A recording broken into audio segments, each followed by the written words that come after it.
Ay, andito na rin naman kayo. So can we get kunin ko na reaction ninyo? What can you say about that? Although wala dito yung hindi inulit dito ni Garma man o hindi naman kinonfirm ni Leonardo, but andito na rin kayo. Can we get your were you given copies of the chart? Hindi. Bigyan natin sila. We saw it on TV, Mr. Chair. Ito lang po yun. Gusto ko lang kasi parang ang part ng trabaho ni Edelberto Leonardo, briefed incoming chief PNP, etc. So yun, being those PNP chief, can you comment or react to this allegation? Yes, thank you very much, Mr. Chair. I became the officer in charge of the PNP starting October 14 up to January 19. On January 20, I was appointed as full-time chief PNP. Of course, I would not deny that I know Colonel Garma, Colonel Leonardo, being assigned in Davao and being a resident of Davao. And I had my high school and law school in Davao. But we cannot imagine them putting the chief PNP into the graph. I mean, a 4-star or even a 3-star general taking orders from a lieutenant colonel. Hindi naman order, sir, but a briefing on the drug situation. Not even, Okay, because we rely extensively on the knowledge that the PNP has. We have a specific directorate taking care of that, which is the Directorate for Intelligence. So why depend on Leonardo? He doesn't have any control over all the units of the PNP nationwide. So no, Mr. Chair, we deny that we are included, and that that graph or whatever drawing that he presented is not true. You were never briefed by Leonardo on the drug situation when you were incoming or when you were incumbent PNP chief. He cannot afford to brief me, Mr. Chair. Because I'm more knowledgeable than him. Okay. So how about the others po? Ganun ba? Your Honor, Sinas. just like General Gamboa, I have no briefing before I became the Chief PNP. We get our instructions from the President because the President is regularly conducting a monthly meeting with us, sir. And he relayed the instructions through our SILG, sir. So we follow the flow of communication, sir. Thank you, sir. Thank you, General Sinas. General Danao, sir. Okay. Yes, sir. I became the officer in charge from May 2022 only, sir. So 3 months. It's election time. And when I became MPD director, regional director of 4A and NCR, never did we get any instruction, or why should I get also a instruction from a lieutenant colonel? And kung meron man, sir, impormasyon yan, hindi rin yan as a gospel truth if ever. Kasi nakita naman natin, sir, nung una, the President even announced yung mga names. So, hindi na kailangan, sir, siguro, si Leonardo dyan. So, we never got any instruction, or we never coordinated for that matter. It was also at the time when I became RD of 4A and NCR, pandemic, sir, nung una. Sarado nga, sir, yung mall, nung panahon na yun. Yeah. Thank you. Mr. Chairman, I am included. You're the fourth. Yes, you're the fourth chief Yeah. PNP. Mr. Chairman, I just would like to make my wonder. I really wonder why.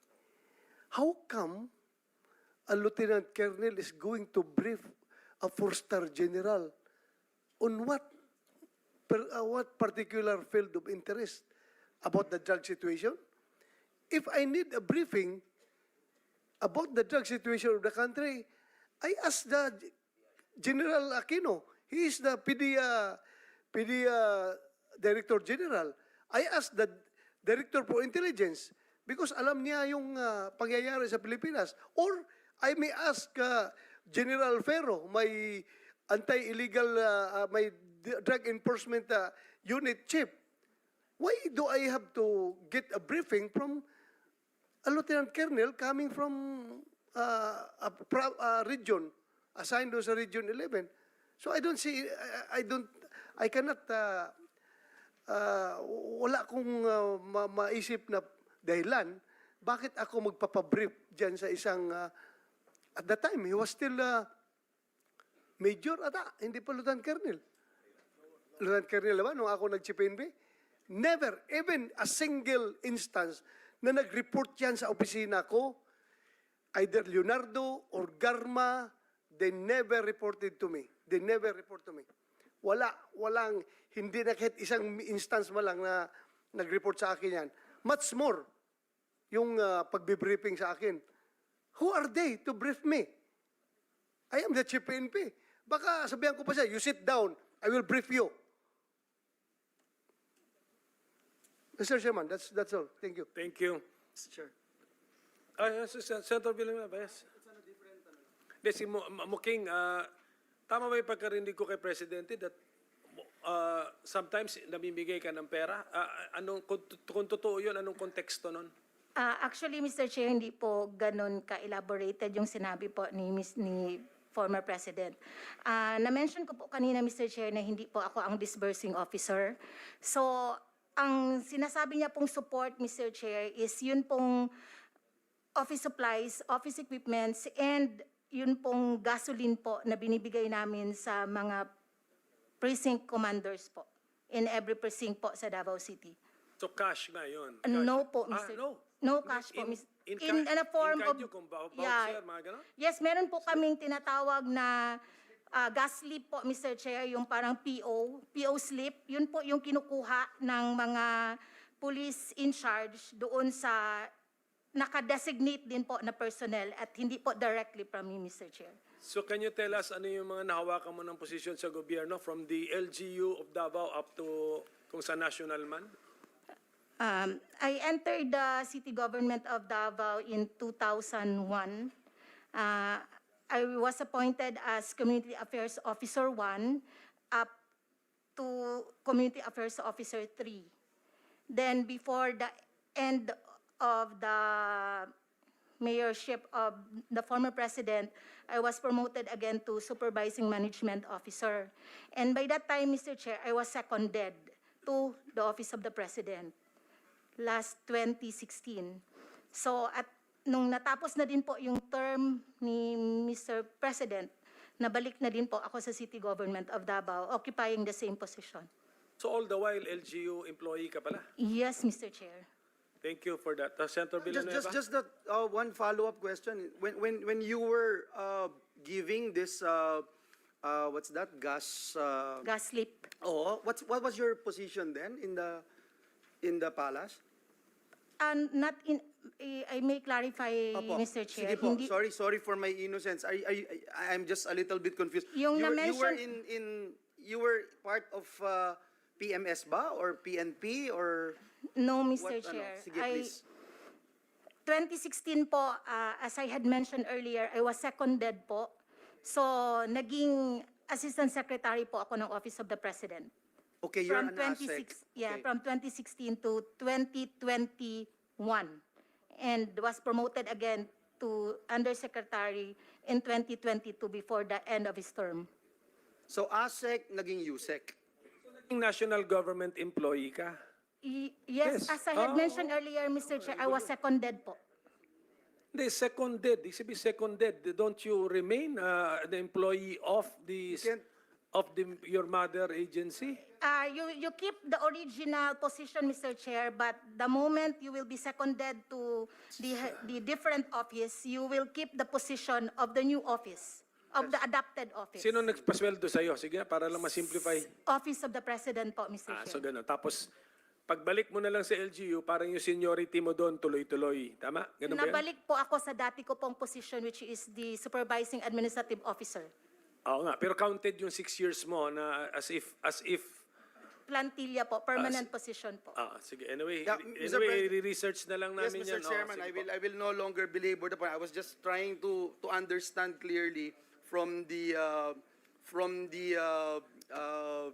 allegations being hurled against her, Mr. Chairman, but I will just pursue it next time. Mr. Chairman, considering that we have the ES here, the Internal Affairs Service, I would just like to point out, Mr. Chairman, that this representation had been emphasizing the importance of accessibility and enhancing the accessibility of our kababayans to the PNP Internal Affairs Service. And I was looking at the reports here. Nakalagay po dito that based on ES 2023 annual report, 1,777 out of 1,844 police stations, or 96%, have established ES desks. This is the correct figure, sir. And as of May 2023, there were 4,098 trained ES desk personnel.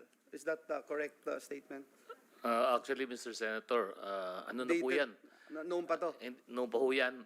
As of now, that ESDS it has been discontinued because we don't have enough personnel to man all of those desks, Mr. Chair. So yun ho yung problema doon. So who are manning such desks now, Your Honor?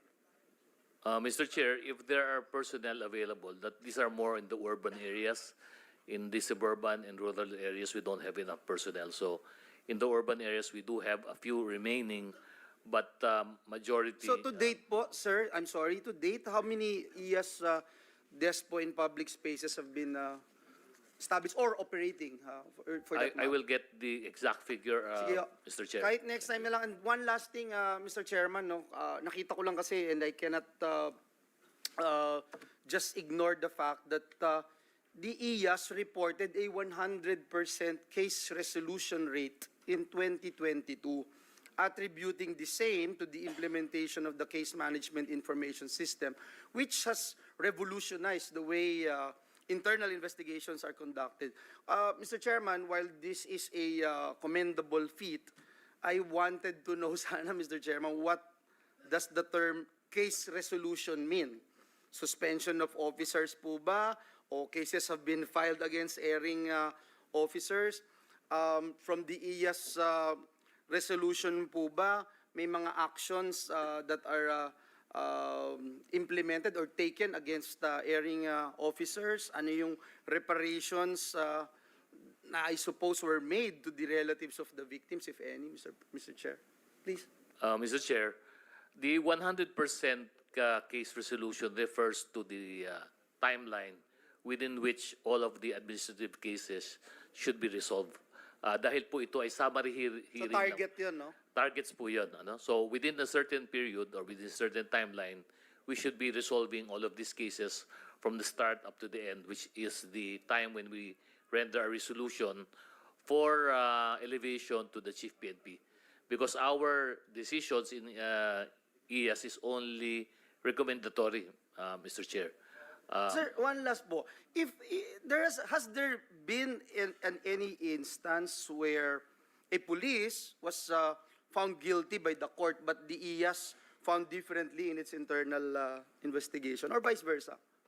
I can recall, but this will be more anecdotal because I don't have the files with me, Mr. Okay lang Chair. po. But we do have cases where, in fact, it's the other way around. We have exonerated them, but the court found them guilty. Okay. So, Thank you, we have Mr. those Chairman. situations, Mr. Chair. Thank you for that clarification. Thank you, Mr. Chair. Colonel Grijaldo, kayo ba'y nag-oath kanina? Yes, Nag-oath sir. kayo kanina sa Yes, start? sir. Opo, sir. Kasi itong sabi ni Congressman Abante, there's no truth to your accusations daw. Anyway, so I'm sure ready ka naman sigurong panindigan yung sinabi mo. Ha? Yes, sir. I will, sir. Sige. Okay, Saka Mr. Chairman, si Colonel Espinido nandito rin. Baka pwede rin natin siyang tanungin kung may experience din siyang ganun. siguro naman, Colonel Espinido, gusto mo sagutin yung tanong? Kasi I'm sure kung meron ka sigurong ganun, Sasabihin. i-volunteer mo You na will also information. volunteer. Kayo ba'y na-pressure kung ano man yung sinabi mo sa Quadcom, itinuro ba sa iyo yun? Ayun ang sabihin mo? O wala? Wala, sir. Wala naman, Hindi. Personal ko, sir.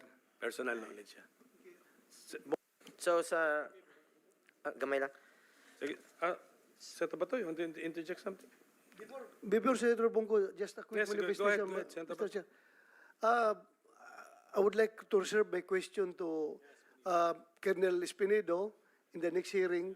Pag andito na si Kerwin Espinosa at si Ronnie Dayan, Mr. Chair. That's all. Yes, sir. Thank you. Mabalik ka next hearing, ha? Thank you. Thank you, Mr. Chair. Ang next hearing, we will have to set the schedule pa. So ngayon, wala pa tayong fixed schedule. Babalik po kayo lahat, pero except siguro mga PNP chiefs, unless you want to confront, unless panindigan ngayon yung chart, ano namin kayo, tawagin namin ulit kayo.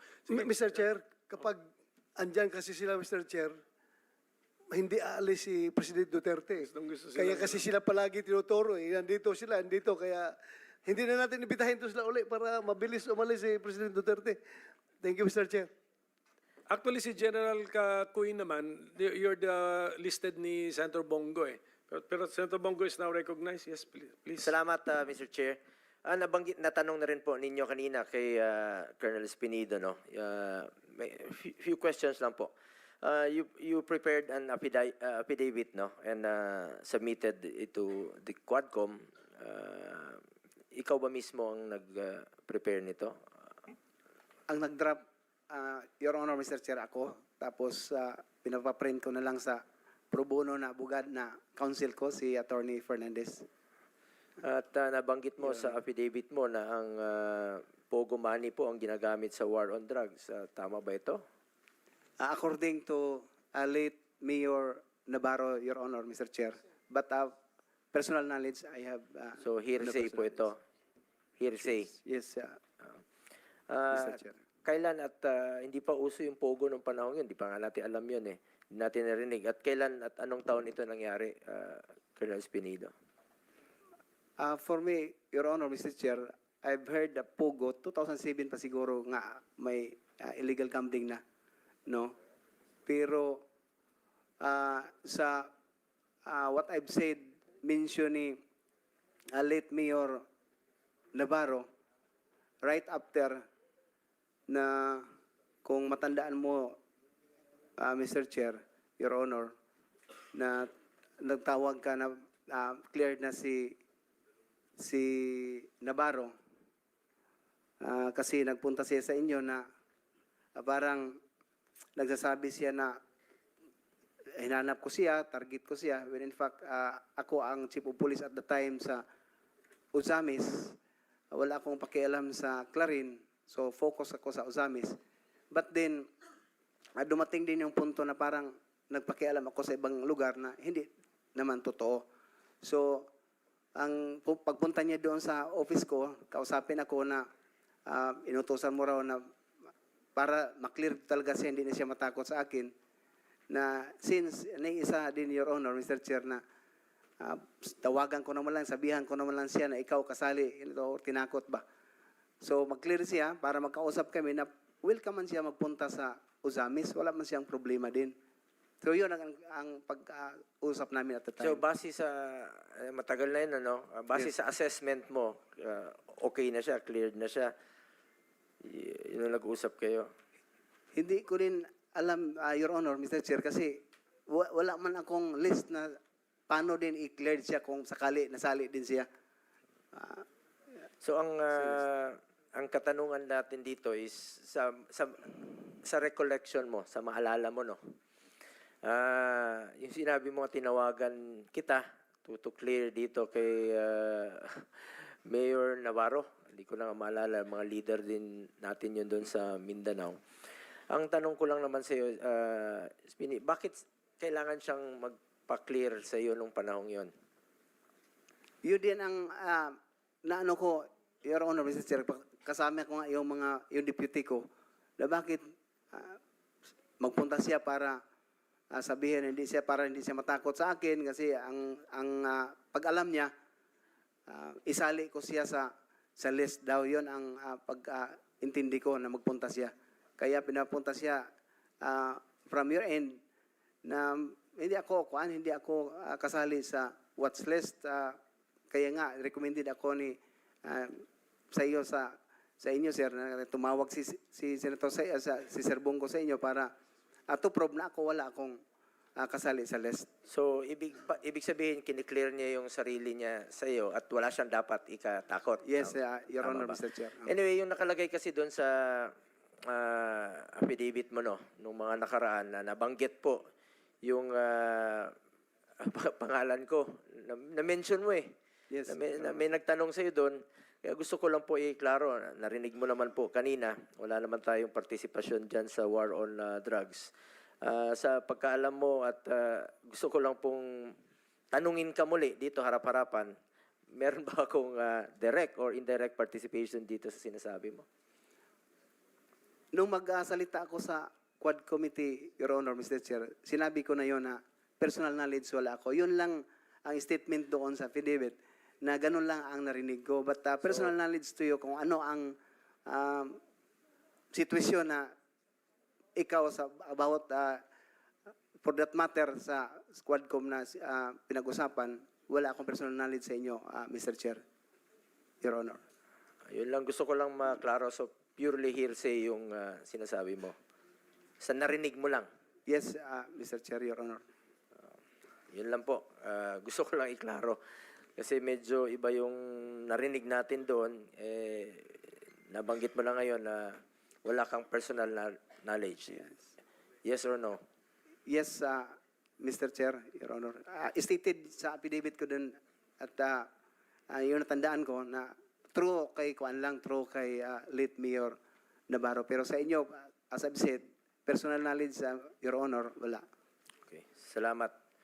Sa IAS, no? Sa kay bagong IAS natin. Dito pa ba? Si Attorney Dulay, dati po siyang USEC, no, from